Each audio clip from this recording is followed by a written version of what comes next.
Concern over online disinformation in the Philippines has hit a record high. According to the latest Reuters Institute Digital News report, 67% of Filipinos say they are worried about fake news, marking the highest level since the country joined the global study in 2020. And to help us unpack these findings and what they mean for public trust and digital literacy, we are joined by Dr. Rachel Khan, professor at the UP Journalism Department. Magandang umaga po sa inyo.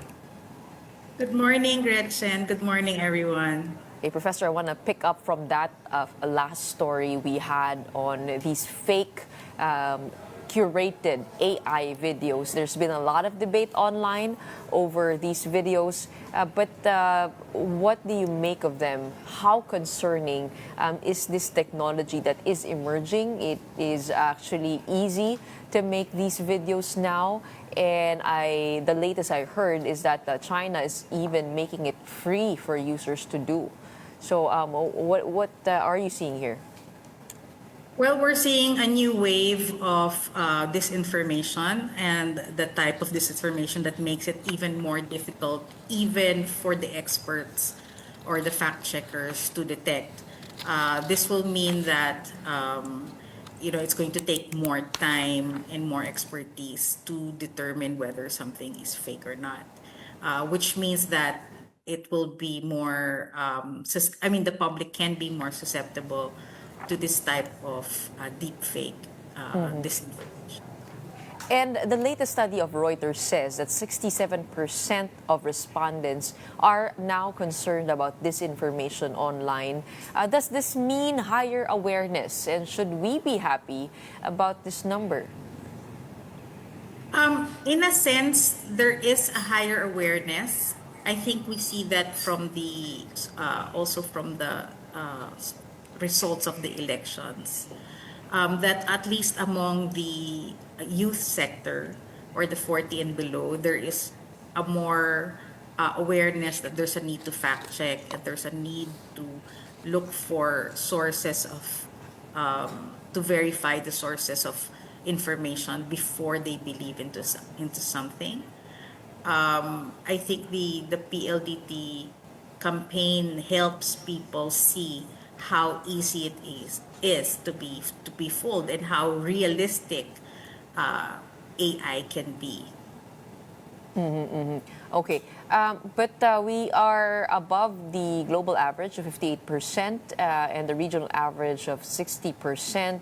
What does this mean? Is it because of the proliferation of disinformation? Ibig sabihin, tumaas yung awareness dahil tumaas din yung incidents na nagagamit talaga yung online platforms or whatever platforms there are to spread disinformation. At naiintindihan na ba ng Pinoy?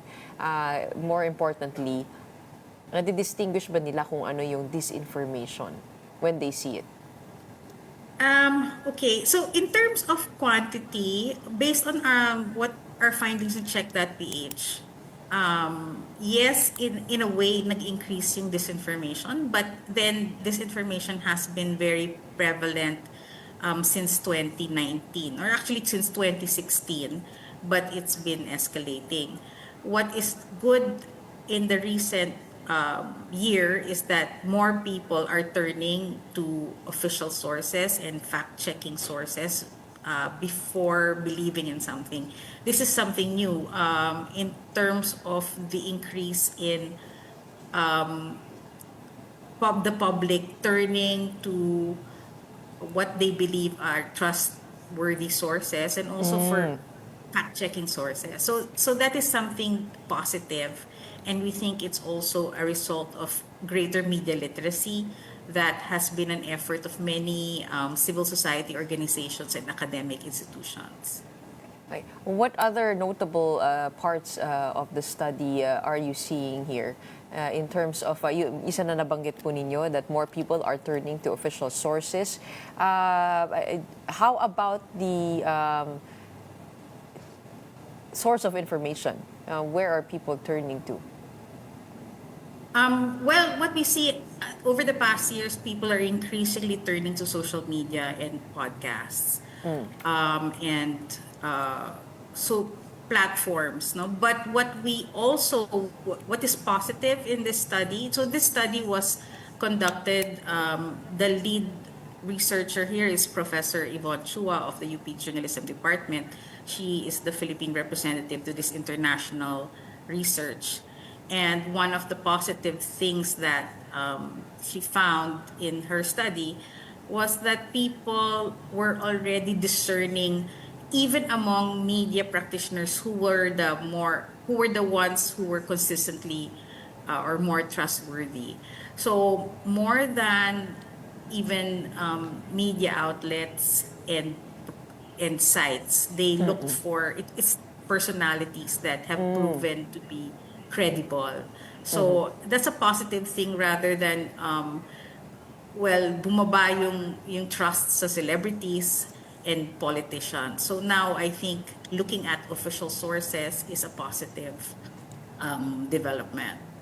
There seems to be a blending, though, of platforms. We see journalists going online, and we see influencers also doing political content. They are also having a loud voice. Can people distinguish the difference between journalists and bloggers, or is that a blurry line, and integrity, transparency counts most? What are we seeing on that end? I think we're seeing that those journalists who have proven themselves as credible remain, I think, the more popular ones. But of course, influencers are still very popular in that sense. The thing is, people even in the survey who say that they can discern, that's still an opinion, their own opinion. So it does not necessarily translate to the reality that they are able to discern what is disinformation and what is real. Okay, the biggest threat to the information landscape seems to be political actors at 55%, influencers at 48%, we got activists at 38%, and journalists come at fourth at 37%.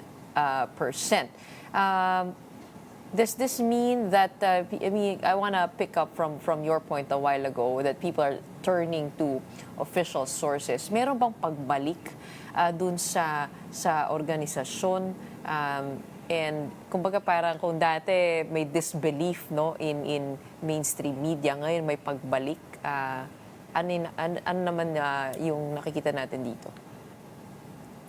Actually, it's less of going to the official websites, but more of the news feeds by the mainstream media. That's what we're seeing. So it's still important for mainstream media to be present on the social media sites, and that's where they're picking up audience. What we see here for me, it's a positive development that they are less trustworthy of politicians and influencers, meaning influencers independent of mainstream media. So basically those that became popular only because of social media algorithms. So that's a good development that the audience has become slightly more discerning than in the past years, and hopefully that trend goes up. A new thing that is emerging is the use of artificial intelligence. We talked about videos already, but AI chatbots as news sources. How rampant is that? How do people search for news, or do they get their digest from AI? Yes, that's a trend, especially among the young, which I am worried about because they use it like a search engine. And then they make, for example, they ask the AI bot to who are the top, let's say, senator candidates, or who are the, basically asking prompt questions that make the AI decide or give criteria for them. And what people don't realize is that AI only picks up what is available on the internet, which means that there is no guarantee that what the AI will churn out is truth.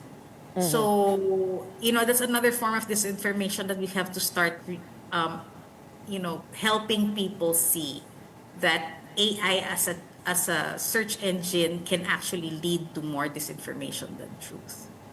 Because it bundles up all the information that it gets at baka yung mga maliliit na detalye mali-mali hindi pa rin Yes. siya foolproof. But you were talking Plus, it about doesn't show go the ahead. sources of information. Oh yes. See, that's what's a danger. Because if you're doing a Google search, you can at least trace where the information comes from. But if you're using AI as a search engine and it bundles up and summarizes everything, you cannot tell where it got the information from. And that's where the danger lies. Hindi ba may website naman siyang nilalagay dun sa tabi nung kung ano yung na-research niya?